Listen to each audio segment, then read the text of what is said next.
and welcome once again to the Open Mic, Writers in Their Own Words, the show where every episode I talk to writers, editors, agents, and occasionally someone else involved in the writing game or the publishing game to learn a little bit more about them and the work that they do.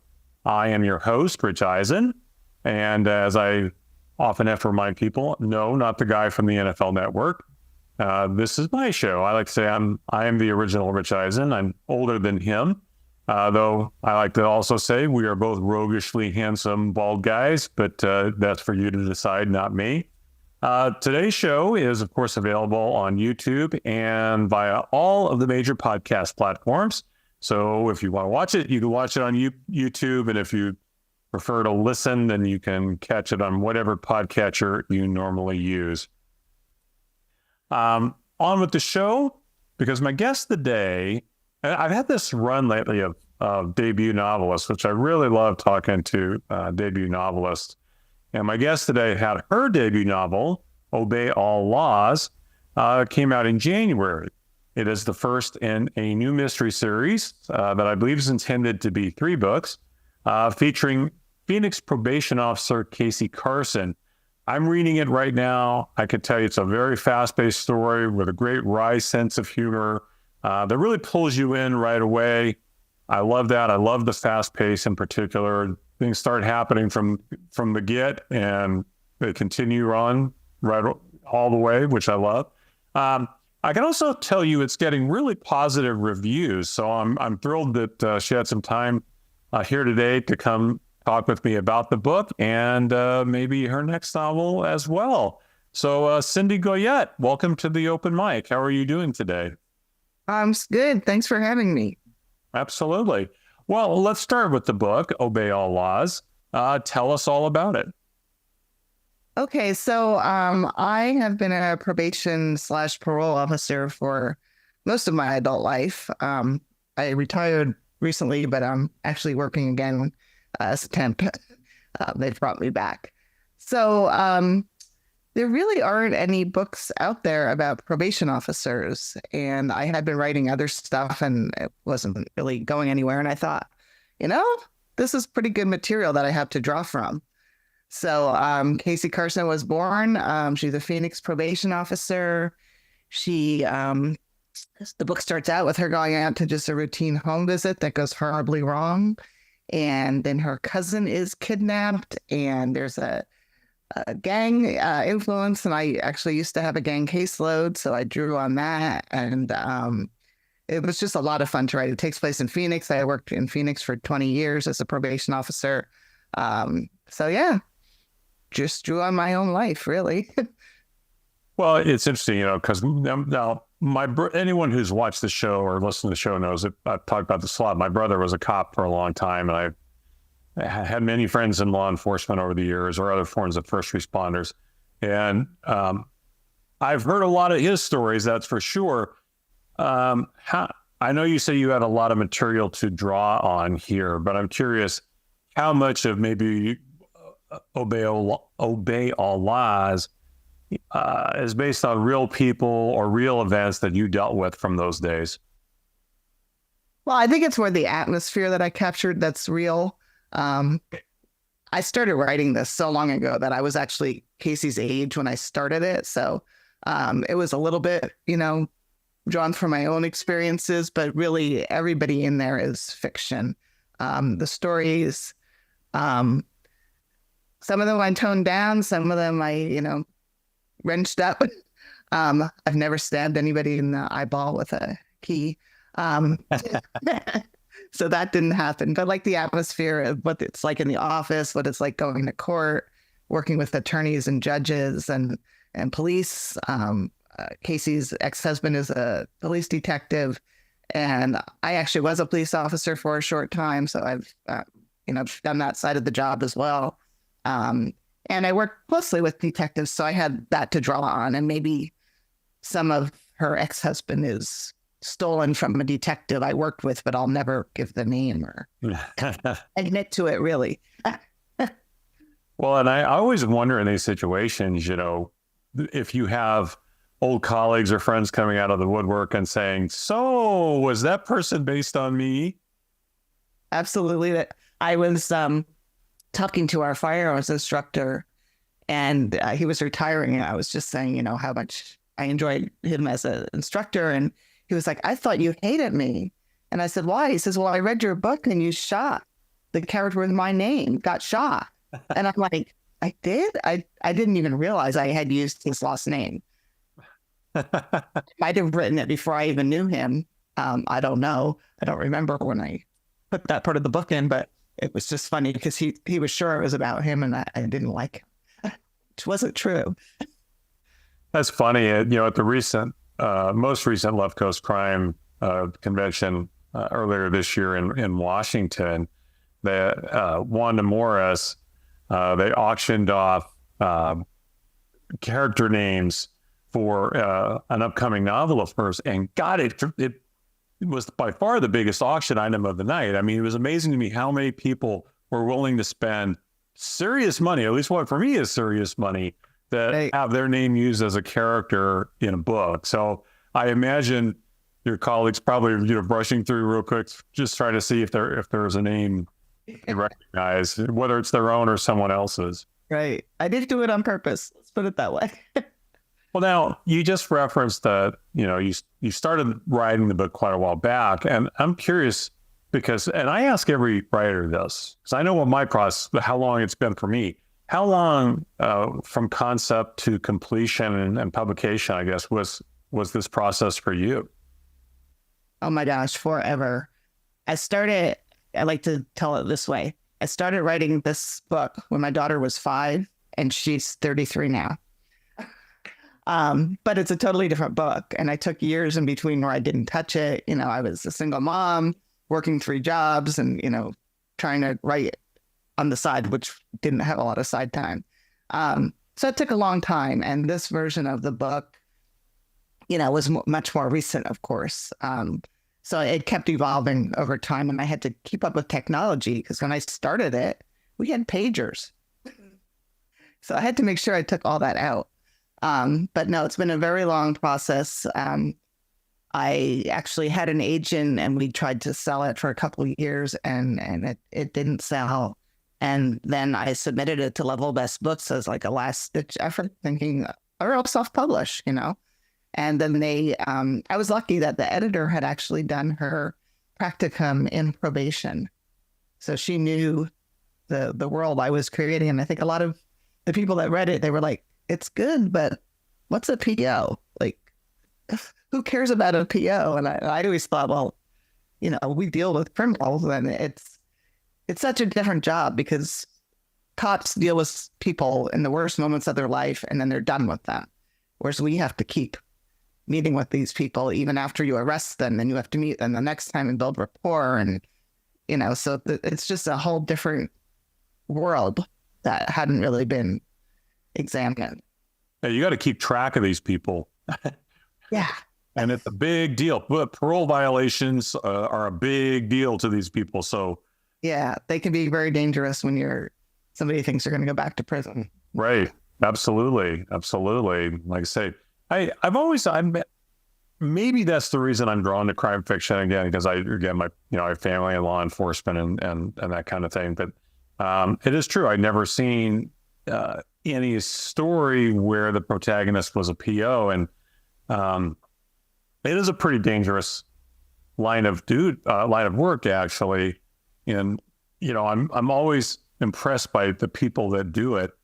But I don't want to lose track here, because I did want to ask you, about this whole process, because while you were talking about that, I was thinking about my own process, which again, the manuscript that my agent's out there trying to sell right now, I originally wrote in the late 1990s. And the same thing, I very unexpectedly became a single parent, set everything aside for forever. And I had an agent interested at the time, and then that all fell apart, and on and on. And it's just, there's so many trials and tribulations is the point here when you try to do this. And I always think of, I go back to people who are considered an overnight success. And, if you learn anything at all about them, they took years and years, sometimes decades, to become an quote unquote overnight success. So the the lead up to all that, I guess, is leading to this, which is, did you ever feel like quitting? Were there times when you just said, this just isn't going to work. I'm going to do something else with my time. No, I just love writing so much, but I did think that it wouldn't sell. I did think I'm just doing this for myself and my couple of friends that read it, in between.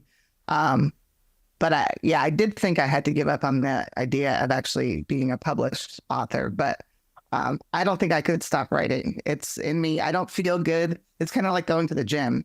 If I miss a few days, I don't feel good. And it's the same with writing. Like it just has to come out of me. And even if it's just for me, I think I would still be doing it. But I did kind of give up on being published. I did think that was just not going to happen. Like it felt like I was getting closer and closer. Like I kept getting better feedback.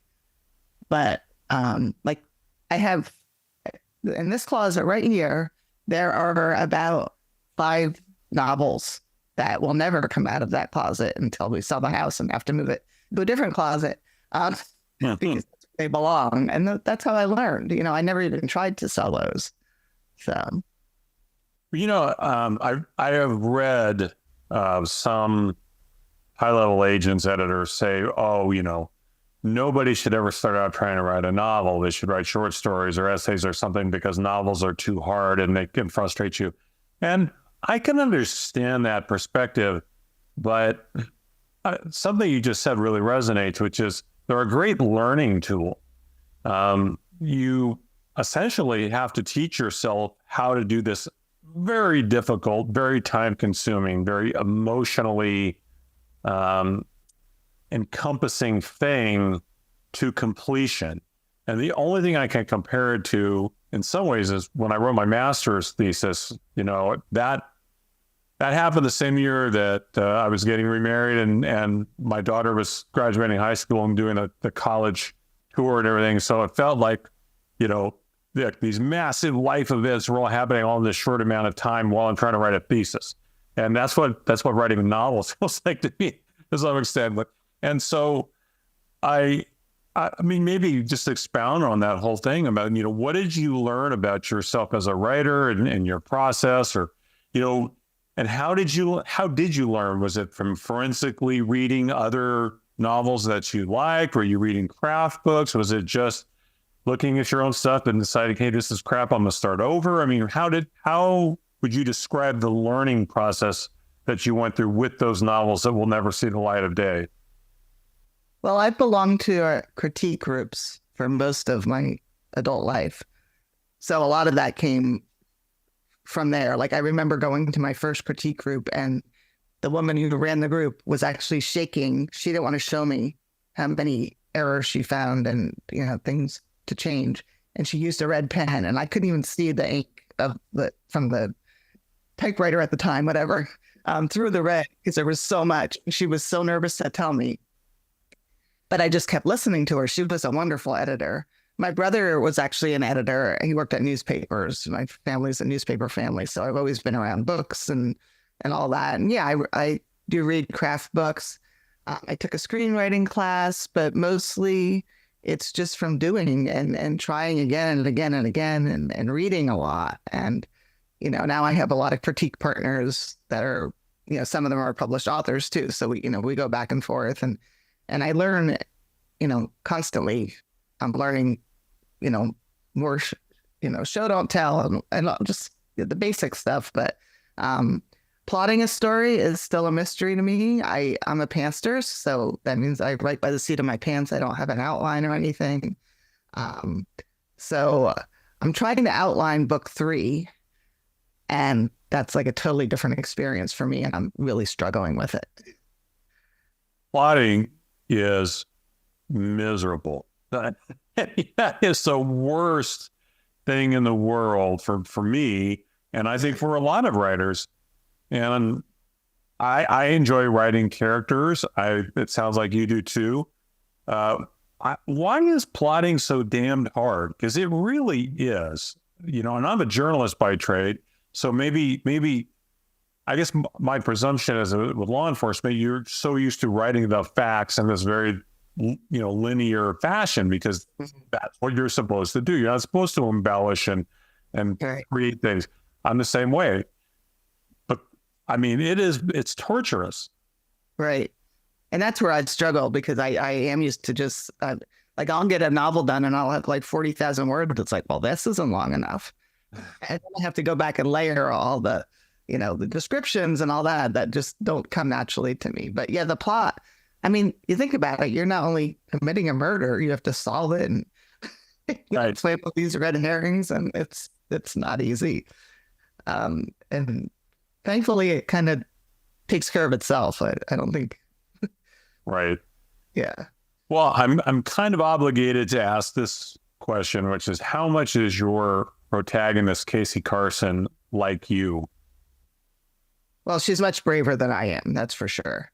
I wouldn't go by myself as much as she does. I have done field work by myself, because you kind of have to with the job. It's just to get it done. But she's a lot more careless than I am, I think. But she's sarcastic. Don't know where she gets that from. So yeah, there's parts, and like I did the same job. I drove the same Jeep. I didn't, pine for my ex-husband like she does, but there are some similarities, but I think, like she's kind of my hero, which, I could never be. Well, that's the point. We create heroes.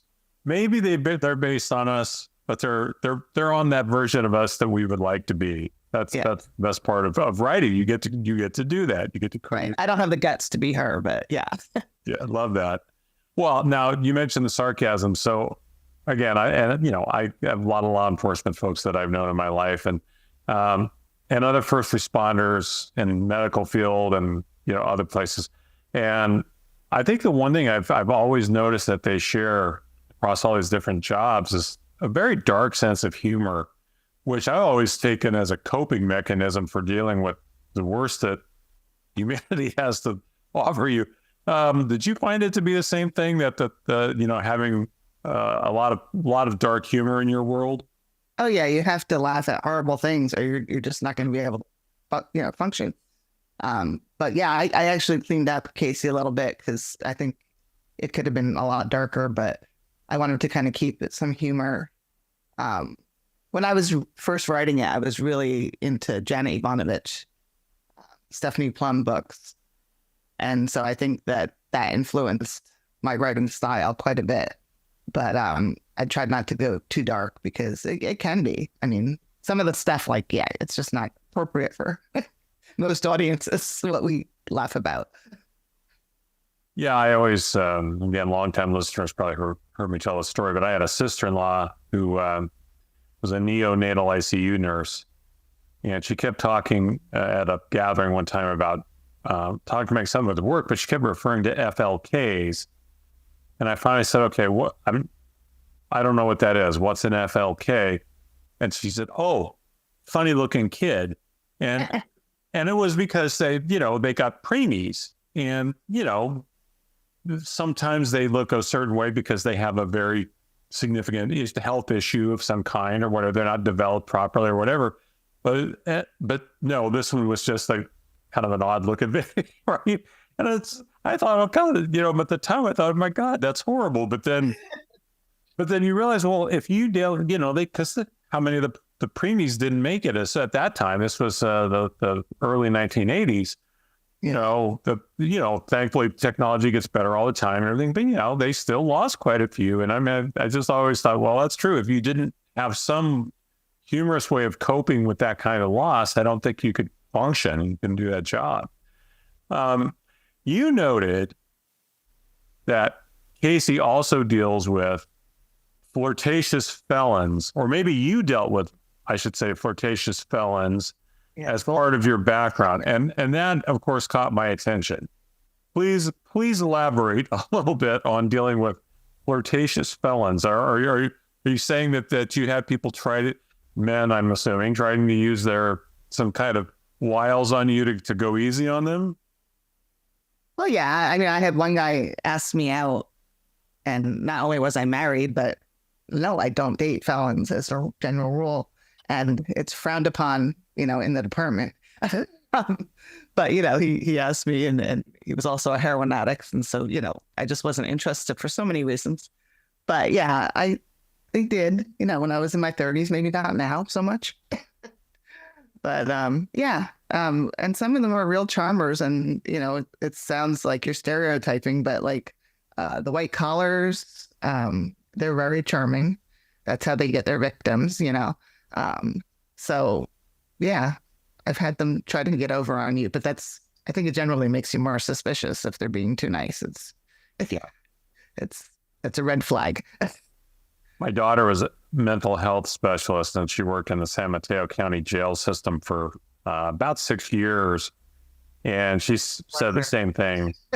So many of the prisoners, they're always trying, to charm any of the guards, but particularly the male prisoners, particularly with, any of the female personnel. I always felt the female prisoners could also be a little bit full of BS, but it was just a different approach, right? So, yeah, she said she got used to it really quick. Like, you just don't listen to any of this stuff. Yeah. How early in your career did you start thinking, oh, I'm going to have to write a book about this someday? I think I always said it. Like, I tell a story and everybody was like, "Ooh, you should write about that." Like that's a book. And I always meant to keep a list of all the crazy things that happened. Because, I'm starting to lose my marbles here, not remembering things quite so well. But luckily, my 89-year-old mother seems to have remembered most of my stories, and she can tell me. And I'm like, really? I did that? So, yeah, there's just, just being back at work. I took 2 years off after I retired. And it's like, I forget already what it was like to be in there. So it's kind of good to go back and put myself back in there as I'm finishing book 2. Right. Well, I remember David Simon, who was former a great crime reporter for the Baltimore Sun. And of course, then left that and became, the creator of the Wire and the Corner, and was Treme and other things. I mean, tremendous TV writer now, producer, I guess.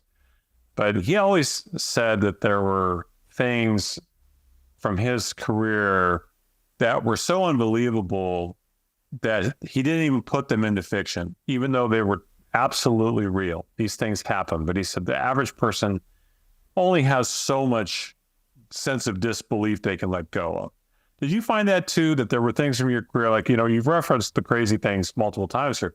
Were there things where you just said, yeah, I would love to use that, and I know it happened, but I just don't think anyone would buy that a person would actually do something like that? Yeah, I can't think of any instances right now, but I know I toned some things down, and early readers would say, this wouldn't happen. I'm like, it did, only it was worse, But I think, too, a lot of the things, just to stay politically correct, you can't talk about because it just doesn't sound right. But it's like when you're in it, like it really happened. Right. But you're like, I can't, you can't talk about things that they do to animals, or, there's just things that are things people want to know about or read, even if it's fictionalized. It's just too much. It's too hard. Did you ever think of writing nonfiction based on your experiences, or was that going to be just too gruesome for you? And I never actually thought about it. I think I like to live in our fantasy world, so I like fiction.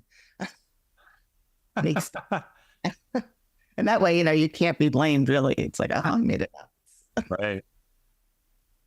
Well, you mentioned you had an agent, and I want to ask you a little bit about that. I'm on my third one, and I have lost the sheen of it all, because I think when you start writing, you think getting an agent is your golden ticket, right? Because it's such a phenomenal hurdle to get over for any new writer. Trying to get an agent is so difficult. So when you get one, you think, okay, I am on my way, right? The highway is wide open. I'm on the Autobahn. It's wide open in front of me.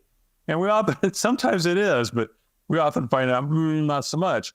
Maybe tell me a little bit about your agent experience. I don't know if you have one now, and you just give me a little bit of a heads up on how that process has been for you. Yeah, I think it was like 2016, 2015. I was querying for this book and I got like 70 rejections. Yeah, I got several full requests and yeah, they talk about it and then they come back and they'd say, "Oh, your voice is so great. This is such a good story," but blah, blah, blah. And then I went to a conference and I met my, later to be agent at the conference. And I actually got another offer from another agent at the same time. So I had the two at the same time after nothing. And so I went with her because I met her and I really liked her. And I still really like her. I mean, we parted on good terms, but she just couldn't sell the book. And she asked me to write a cozy, which I did, even though I'd never read a cozy before, but she, gave me the parameters on that. So I wrote a cozy and she started taking that out. And at the same time, I had given her a suspense that I wrote and she just wasn't on board with the suspense. And I thought, at this point, I kind of want to get an agent that's on board with all of my projects. So we amicably parted ways.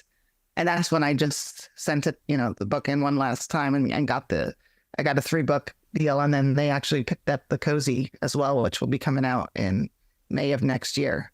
And that's also a 3-book series as of now. And I'm still looking for an agent for the suspense. An agent requested the full. She's had it for a long time.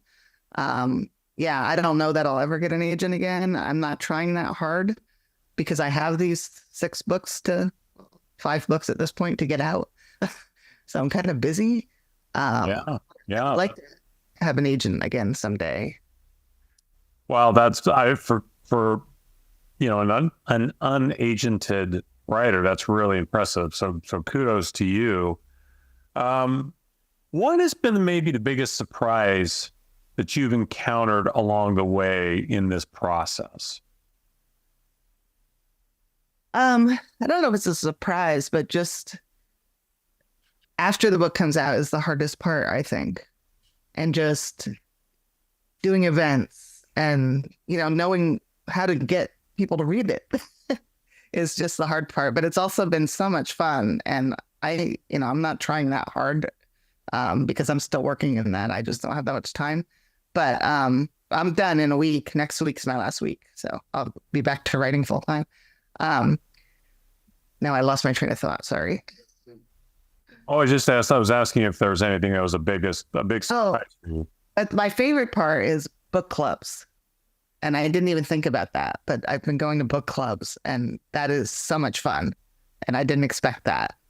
As the marketing part goes. Yeah, it's a lot of fun. And I've been doing them on Zoom and in person. And that's my favorite part so far. Knowing what you know now, what would you do differently, if anything? I probably would have tried harder sooner because I'm getting kind of old now. It's like, how many books can I possibly have in me still, So I think I just didn't think I'd be published. So I didn't try that hard. And I think if I, obviously had the in me, I did. So it would have been nice to get the ball rolling a little bit sooner. I love the writing community. Probably exposing myself more to going to conferences and stuff because just meeting, like I met you at a conference.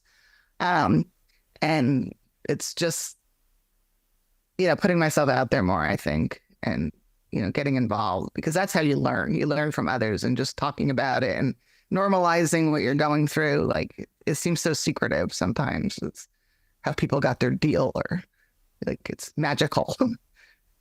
Yeah, and for a little self-aggrandizement here, it's the thing I hope people come to this show for. I hope they understand, and I say it all the time. I am not trying to make money here. You won't see any advertising. I don't do anything at all to try to monetize this. I love talking to writers. I love being part of the writing community, and I think it's just a great thing for aspiring writers to hear directly from writers how they got from A to B or what their thought process is in their work. And everybody's a little different. Some people are pantsers, some people are outliners. Some people, God, I know people who have done 100-page outlines for for a 85,000 word novel, right? I mean, it's everyone's different. Others just sit down and start writing, and if they write themselves into a corner, they backtrack and start over. I mean, there's all kinds of ways to do this, and that's the thing I hope people get out of this, and that certainly, I think, supports what you just said. You've mentioned the cozy a couple times too, and I really did want to talk with you about that. So tell us about that book series as well. So the cozy takes place in a fictitious Pacific Northwest island community. And the main character she's in a police academy, wanting to be a police officer. That's like been her dream. And she gets diagnosed with rheumatoid arthritis, so she has to drop out of the academy. At the same time, her aunt, who has this dog boarding business on the island, is in a car accident, so she has to go help out. So she's just left the academy. She has to go help out. And one of the precocious pets owners never comes to pick up their dog. And then they find out why she's never come to pick up her dog. So it's a lot about the dogs. It's based on actually my dog and my daughter's dog. My daughter's dog is going to be 20 in November. Oh, wow. And she's a fairly decent sized dog. So it's really rare for a dog to get that old. And she's still a handful. So she's a big character in the book. So it was fun to write. And I'm excited to get back to it. Right now I'm trying to finish book 2 of the probation series because it's due to my editor next month. And then I'll go back to the cozy. So I'm going to be going back and forth. So after taking 20 years to write book 1, I have to turn out a book in 6 months. So nice. Well, and I want people to know the name of it because this is great. The title is Diamond in the Rough, RUFF. So as with all great cozies, there's a great play on the name. But I love that it's part of the series name is A Wiggle Butt Manor Mystery. And as someone, of course, who is a dog person, anyone who is watching this on YouTube knows my dogs are always with me. A scale model, stuffed model of our first English setter is in the background there. I won't scan around the room, but there are various images of my dogs everywhere. Yes. I'm a huge dog. I always say, the beneficiaries of my troubles with plotting are always my dogs, because when I get stuck, we go on walks, and depending on how stuck I am determines the length of the walk. And we live around a lot of ag land, so I can walk a very long ways, and so they've gone on some very, very long walks with me while I'm trying to. While I'm walking along a levee road talking to myself to work through plot points and that kind of a thing. They're the beneficiaries. But I love the dog. I love anything to do with dogs. I'm a huge dog guy. So I wanted to make sure we shouted that one out a little bit. So anyone who might be in the cozy space, check that out when it comes out next year. And I'm sorry, what month was it? Did you expect? It comes out May of 2025. Yeah. May of 2025. So please keep an eye out for that. I think if you're a cozy person, that sounds like something I definitely would want to deal with. I did with, a serious question. Now, you mentioned rheumatoid arthritis. Did I understand correctly that this is something that you deal with as well? Well, I got diagnosed with it 4 years ago, and I started to think like, if I wasn't at the end of my career, I'd probably have to leave anyway. So that's how I came up with that Charlie Calderank is the character, that she's going to have to leave, her job, because there's no, like, your fine motor function doesn't work quite right. Like, I could get somebody in handcuffs, but could I get the key in to get them out of them? Probably not. So, that's what I have happening to my character. I'm a little nervous because people that have worse cases than me, they're going to say like, well, she's too high functioning, but that's how it affected me. I still go to the gym and, hike and work out and stuff, it hasn't stopped me. It's just stopped me from doing little itty bitty things.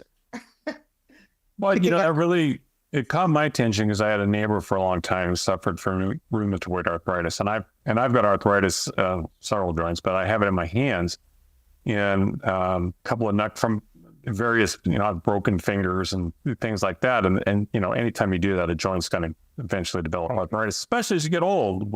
I'm getting old, and there are days I can't write. My hands hurt so bad I can't hold a coffee cup very comfortably and things like that. So when I read that, I thought, wow, writing is hard enough, but when you add a really significant health challenge like that in, that I was just really impressed that you're doing this, and that when you're dealing with something like that, how much does it affect your writing?